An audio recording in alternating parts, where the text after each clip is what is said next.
Welcome to the Plaza Hotel. We're here in the Grand Ballroom. You wouldn't recognize it. There are none of you here, just stacked tables and chairs. But next year it's going to be different, and we look forward to seeing you then. Meanwhile, let's get on with the show. Good evening. Welcome to the 2020 Living Landmarks celebration, where we honor terrific New Yorkers who help preserve the city in their own special ways. I'm Peg Breen, president of the New York Landmarks Conservancy. I'm here with our host for the evening, Stephen Lash, a longtime Conservancy trustee and a living landmark himself.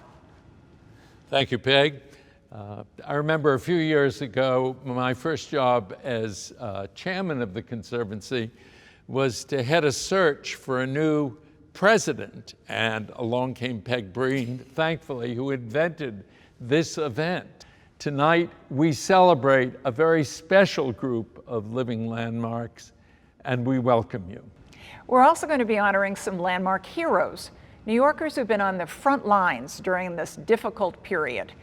We'll end with a musical finale sung by some very enthusiastic New Yorkers that should have you singing as well. But we'll begin with a look at the Landmarks Conservancy's programs. We've been working throughout the pandemic too, and our loans, grants, and technical assistance have helped New Yorkers in diverse communities maintain their homes, nonprofits, and religious institutions.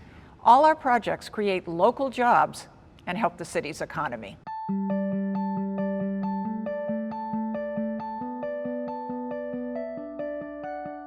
The Landmarks Conservancy has preserved and protected New York for almost 50 years. We helped New York recover in past emergencies, and we're doing our part again.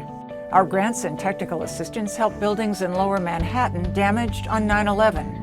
We saved the survivor staircase at Ground Zero. Now it's featured in the 9/11 Museum. After superstorms Sandy and Isaias, our emergency grants helped more than a dozen nonprofits repair damage and reopen their doors. We've loaned and granted more than $54 million through the years, contributing to more than $1 billion in total restoration projects. We've invested more than $2 million just since the city shut down in March. Each project creates local jobs. Currently, we're helping pay for emergency repairs at several nonprofits. We're helping religious institutions in underserved communities with everything from conditions assessments to roof repairs. Our loans are helping homeowners throughout the boroughs repair their buildings' exteriors. Our work with this co-op in Fort Greene is a good example of our hands-on help. So working with the Landmarks Conservancy, we were able to put in all of the original detail, all the beautiful sculpted work on the front of the building, above the windows, above the door. The cornice was completely redone, and it looks absolutely spectacular, back what it used to be. The Conservancy staff also helped find the architects and contractors for the job and helped obtain city approvals. We were all amateurs looking to do a major renovation project, and Landmarks Conservancy really held our hand and helped us through the entire process. Our Sacred Sites grants have helped more than 820 religious institutions of all denominations. We're working with the Stuyvesant Heights Christian Church in Brooklyn to restore a large stained glass window. Sacred Site came in, they evaluated, they assessed, they encouraged fundraising with us, and we did that. And because of their faith and belief in us, we have gotten to this place. Normally, the church runs a number of community programs, including a lively daycare center and after-school activities. Reverend Codman Walker believes that restoring the church is also helping the community. The preacher can preach, but once the edifice is erected in such a beautiful manner, it feels as if there's a place of belonging, a place of beauty, and a place of hope. It offers hope. Landmarks of all kinds offer hope. Historic districts are drawing cards for tech companies, women and minority-owned businesses, residents and tourists alike. As New York recovers, these historic areas will be economic drivers again. During these stressful times, the city's landmark buildings and neighborhoods have anchored us, reminding us that New York has come through difficult periods before. We're proud to be the New York Landmarks Conservancy, and will continue to preserve the city we love. We're proud of our programs, and we're grateful for the contributions tonight that will help us continue our vital work. And now, Stephen will introduce us to our new living landmarks. We have a great group this year. Let's start with Elizabeth Stribling. Now she's to be called a living landmark of New York, but I also think of her as a monument historique of Paris. She's headed a firm called French Heritage. She has been involved with the American Hospital in Paris.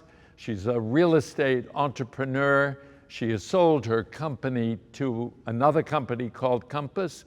And I'm convinced that Elizabeth Stribling needs us to have compasses to follow her around New York and the world. Memory is short. The theater will come back. New York will thrive again. People are going to get bored in Connecticut. Elizabeth Stribling believes in New York. She's loved the city since moving here from Georgia when she was 7 years old. She's made her mark in the city as a successful businesswoman, founding a highly regarded real estate firm that's now part of Compass. I thought it was going to be so glamorous. Penthouses and duplexes and townhouses. I was just kind of stage struck by the thought. And it has been glamorous, but it's been so much more than that, because I realized you're finding people a home. You're finding them a dream. I've just loved it. Stribling has earned a Lifetime Leadership Award from the Real Estate Board of New York, but she's also a dedicated preservationist, a longtime Landmarks Conservancy trustee. She's never found that to be a conflict. I see absolutely no conflict at all, and I'll tell you why. The preservation is all about maintaining the beauty and enhancing the past for the present. And think of all the things, Peg, that the Landmark Conservancy has done, whether it's a stoop in Bed-Stuyvesant, whether it's those gorgeous bronze doors on St. Bartholomew's, whether it's a beautiful house in Staten Island. That is a gorgeous, gorgeous backdrop. And that makes selling and real estate development, I think, a plus. Stribling also chairs the French Heritage Society. Her dedication has earned her France's highest honor. She's a commander of the Legion of Honor. For all that, she's also a cheerleader for Brooklyn, where she lives with a sweeping view of Manhattan and the harbor. I've always loved going to BAM. I like going to Sheepshead Bay and eating clams and hot sauce. I love the Victorian houses in Ditmas Park. I go out and I see the marvelous Christmas sparkling lights in Dyker Heights, Dumbo with Jane's Carousel, and the culture at the Theater for New Audiences. Now I'm going to Greenpoint, old Polish area, and now they've got all these fabulous buildings out there. I've loved exploring Brooklyn. New Yorkers are rightly concerned about the city's recovery. Stribling says there's a powerful reason New York will come back. New York will always be a beacon for dreamers, for artists, for creative people, and just what I was talking about, the originals, who want to have the freedom to be themselves here. And more, I think we are now going to respect all New Yorkers, and we're all going to dream together. Joyce Cowin has a number of qualifications for being a living landmark, so many, in fact, I think she should be called a living historic district. One requirement for being designated a New York City landmark is that you have to be at least 30 years old, or the building does. Joyce makes it very public that she's more than qualified in that respect. She's also been very involved with teaching ever since she started teaching kindergarten to children fresh out of Smith, going on to teaching financial literacy and being involved with the Museum of American Folk Art, that wonderful little museum uptown. So we welcome you, Joyce, and we celebrate you.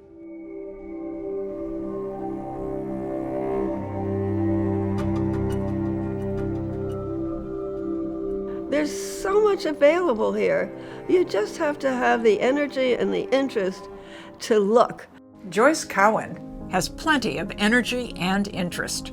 She was an early proponent of financial literacy education, appalled that people lost their homes in mortgage scams. Her courses, in partnership with Teachers College, have reached 1 million students. It's not a class by itself. It's always attached to some other subject. And it's not given, say, every single day, all the time. But it is given enough so that they know the questions to ask and they will not get snookered again. Cowin loves museums, but thought there should be a special section devoted to women. She helped create one at the New York Historical Society. It opened with an exhibit on winning the right to vote just before the city closed. The exhibit is on now. It was shut off the 2 days after it opened, and everybody who was there at the opening just was thrilled with it. She embraced her late husband Daniel's love of folk art, followed him to the board of the Folk Art Museum, and ultimately came to its financial rescue. We've been part of folk art for a long time, Daniel and I. Daniel was really on the board, and when he died, I took his place. I thought if ever a little museum should be saved, it should be the Folk Art Museum. Cowin credits her late husband with filling their apartment with art, leaving her the financial freedom to be philanthropic. If you walk around here, this apartment, I haven't touched anything in 30 years. It's exactly the way he left it. Cowin is concerned about the pandemic's effect on the city and on the institutions that attract residents and visitors. The theater is New York, and the fact that it's shut down is heartbreaking because the city that never sleeps is now going to bed around 8 o'clock. For all the current problems and uncertainty, Cowin is betting on New York. It is still a fabulous city, and the people in it are so interesting, and they're wonderful people, and they're generous people. I think New Yorkers, when you get to know them a little bit, the friendliest, nicest, accommodating persons in the world.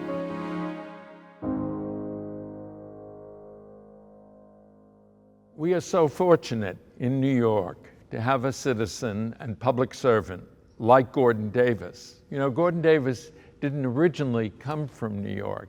He came from Chicago, and like many imports to this city, brings it great dynamism. He became Parks Commissioner in 1980 and turned around the derelict Central Park into the wonderful place it is today, a place which has special and real emotional resonance during the year 2020. Gordon Davis has been involved with virtually every cultural institution in New York. For example, he, along with Wynton Marsalis, started jazz at Lincoln Center. So we celebrate you tonight, Gordon, and we thank you and your parents for all you've done.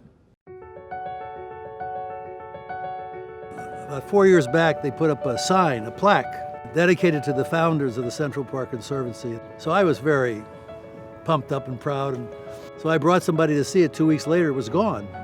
And so I called up the Conservancy, what happened to the sign? They said, the tractor ran over it when they were cutting grass. So, so much for immortality. Gordon Davis will be remembered as the legendary Parks Commissioner who restored Central Park after years of neglect. He even improved the zoo with help from Mrs. Astor. Central Park means even more to New Yorkers today. Clearly, you're talking about something, what's essential in this pandemic? Our open spaces and parks have been, that's when I go in the park now and I get a little teary. Central Park would be legacy enough, but Davis has been on the board of countless cultural institutions, from the Dance Theater of Harlem to the Public Library, to representing President Obama on the board of the Kennedy Center. He also helped Wynton Marsalis found jazz at Lincoln Center. His love of jazz came from his father, the first African American to hold a tenured position in a predominantly white educational institution. It also came from the many jazz clubs in the South Side Chicago neighborhood where he grew up.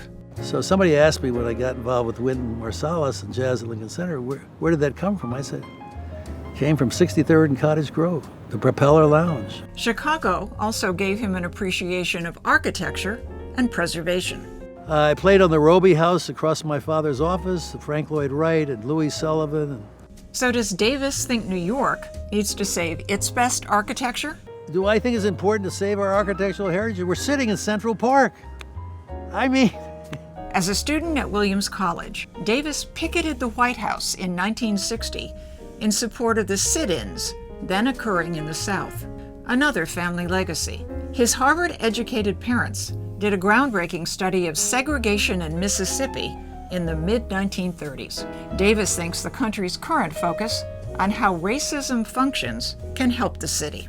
New York will get better, will be the energy and the hope that in part springs from finally confronting that legacy of race and poverty in this country.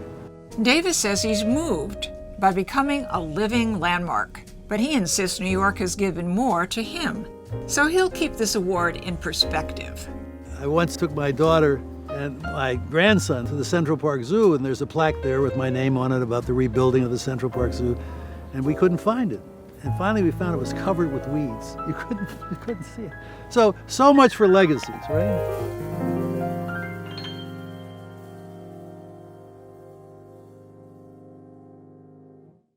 Our next living landmark is a woman with wit, intelligence, education, credentials in the law and in business.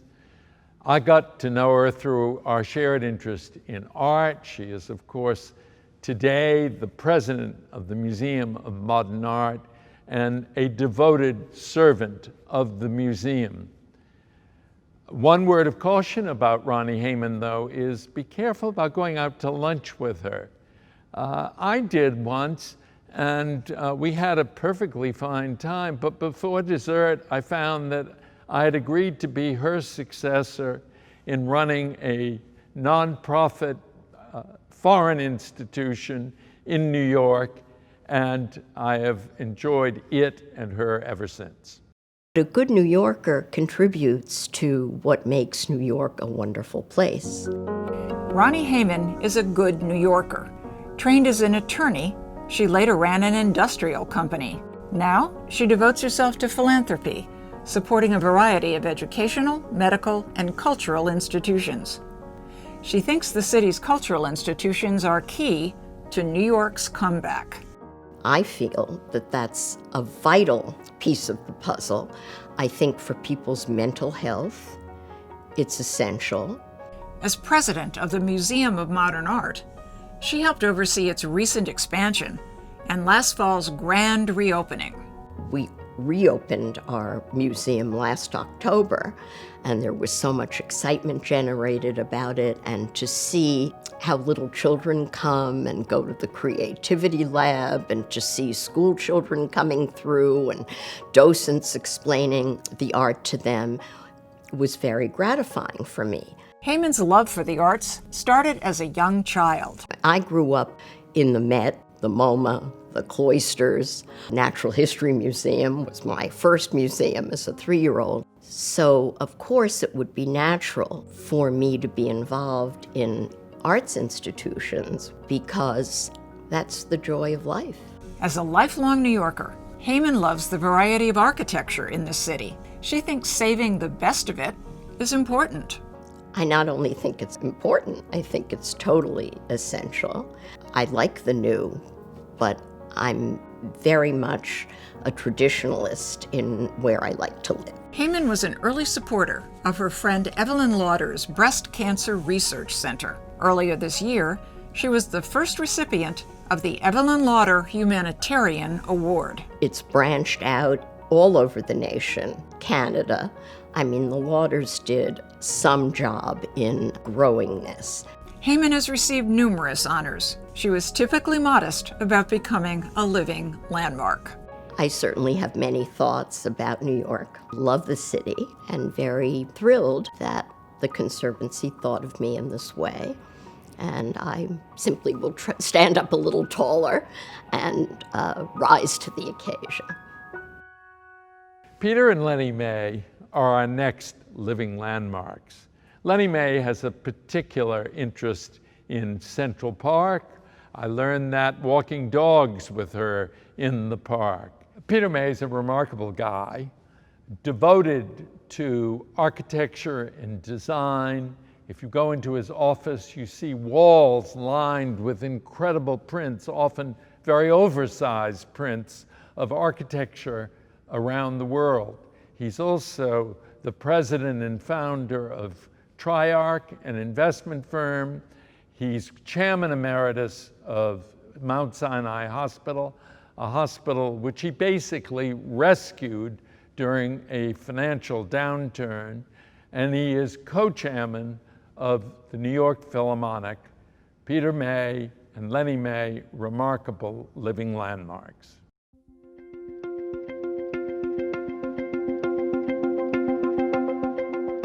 We had no intention of staying in the city. We were like everybody else. You had a kid, you moved to the suburbs. And one night he came home and I said, we're not moving. I said, I can't find a place that's diverse like this. We're staying in New York. New York is lucky that Lenny and Peter May stayed put. She's devoted energy to maintaining Central Park. He's a corporate and cultural leader. They believe in giving back to the city. Because we are so lucky and we know it. And I don't think it's worth living unless you give back and do as much as you can to make things better for other people. Peter was instrumental in rescuing Mount Sinai Hospital at a time of great financial difficulties in the early 2000s. As the new board chair, he used his corporate skills to convince trustees to invest in the facility. Over the last 17 years, it went from being a very good community hospital, today one of the largest and most successful academic medical centers in the country, and a medical school that's ranked in the top 10 in the country. It's been an incredibly rewarding experience. He's using those skills again as co-chair of the New York Philharmonic. The COVID pandemic has just been a nuclear bomb to the arts, and to particularly the performing arts. While the orchestra is unable to perform, the board accelerated plans to refurbish Geffen Hall. It will be ready for the city's recovery. It's crucial for New York to get the arts back, theater and music, all those things. That's why people are here. That's why people love the city. Peter has always loved architecture. He has a large collection of architectural drawings, so he appreciates the need to preserve the best of New York's architectural heritage. I think it's absolutely critical that people recognize that architecture has evolved over time and good architecture should be preserved. The Mays have received a lot of recognition for their contributions. Lenny wasn't sure about this one. Living landmarks? Yeah. I feel very old.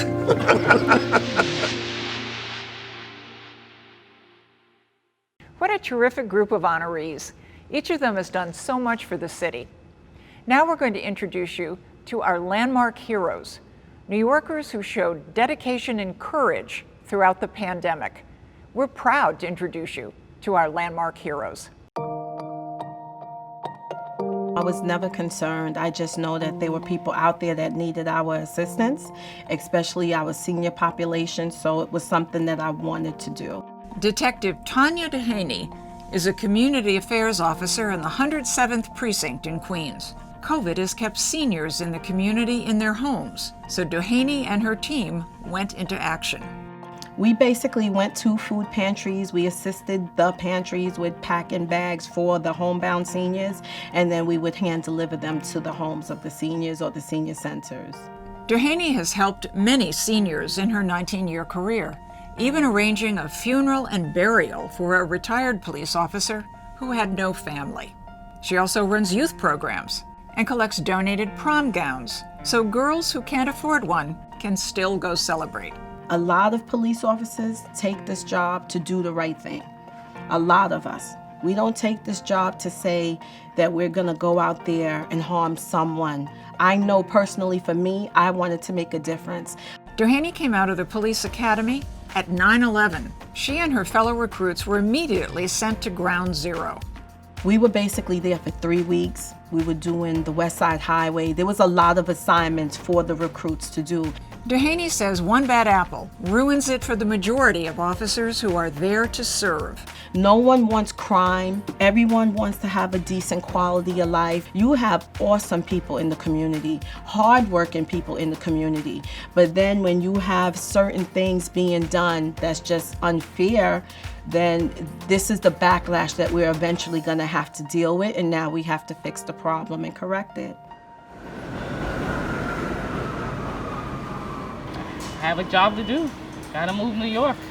Talika Green has worked for the MTA for 19 years. She drives the number 3 subway through 34 stations between Harlem and Brooklyn. While the subways always kept running, the MTA lost at least 139 workers to COVID. I was on pins and needles every day because I didn't think about me, but my family. My grandson has asthma, my daughter has asthma, so I was worried about infecting them. Talika says conditions are better now. With the cleaning that they do with the trains, that's wonderful. I mean, I've never saw that in 19 years. And the way they're cleaning the trains now, that's a really great thing. I feel safer with that. Green also says she and her colleagues don't feel like heroes. We're tired, but we're doing the job. We're doing it as best as we can, and we just like some appreciation, that's all. When the school closed, we became a feeding site through the DOE when the mayor said they were going to be giving out food, so they started giving out food here. We were assisting by giving out masks to the community. Max Acosta has been a school safety agent for 16 years. Until COVID hit, he worked as a mentor with middle and high school students at the Bronx Studio School for Writers and Artists. You know, the kids actually, like I told you, see us as sometimes parents, uncles, aunts, grandmas. School safety wears a lot of hats within the school building. None of those hats prepared Acosta for being required to hand out masks to the public in the midst of a pandemic. It was kind of difficult, but in the long run, the fact that the community accepted us the way they did made it kind of easy. My family was completely nervous because it was more of now being in the public, you're dealing with people. It was like, you never know if you're gonna come home with it. You never know if you're gonna bring it home to your family. Like, it was just, you just went with the flow. Acosta doesn't feel that the school safety unit got the credit it deserves for its frontline work. He's glad to know the community better, but he's grateful to be back at the school. This situation made everybody appreciate the people that are here, appreciate what they have, what they don't have. I just feel like now people appreciate it more. When we start seeing the surge in the hospital of this patient, and we start seeing the difficulties that other physicians in the hospital were having, of course we said that we had to come in and help. Dr. Francesco Rotatori is chief of cardiology at Richmond University Medical Center on Staten Island. But instead of cardiology, he found himself treating coronavirus as COVID patients filled the center. That often meant working around the clock and encouraging younger staffers to keep going. Because it was very, very tough time when you see a lot of people, unfortunately, a lot of people were dying, a lot of people were extremely sick. You can fall into this sense of that you don't know what you can do more. Dr. Rotatori said the mood lifted as people were able to be discharged. The hospital made it a ceremony with music and cheers from the staff and from the community. He was amazed and moved by the community support. The attention that we got in the community. We got lunch delivered every day. We got kids making paintings and drawings for us, and we had people cheering outside the hospital. This doesn't happen anywhere else. This city is incredible for this. New York is an incredible city, full of incredible people, and you've met several of them tonight. That's why the New York Landmarks Conservancy will continue our fight to preserve the city we all love. And fight we will, Peg. Thank you for coming tonight, for attending, and we look forward to seeing you in a crowded Plaza Hotel ballroom this time next year. Meanwhile, I want to spread some good news and ask you to join me in singing a song as a tribute to the city we love. Start spreading the news. I'm leaving today. I want to be a part of it. New York, New York. These vagabond shoes are longing to stray right through the very heart of it. New York, New York. I wanna wake up in a city that doesn't sleep.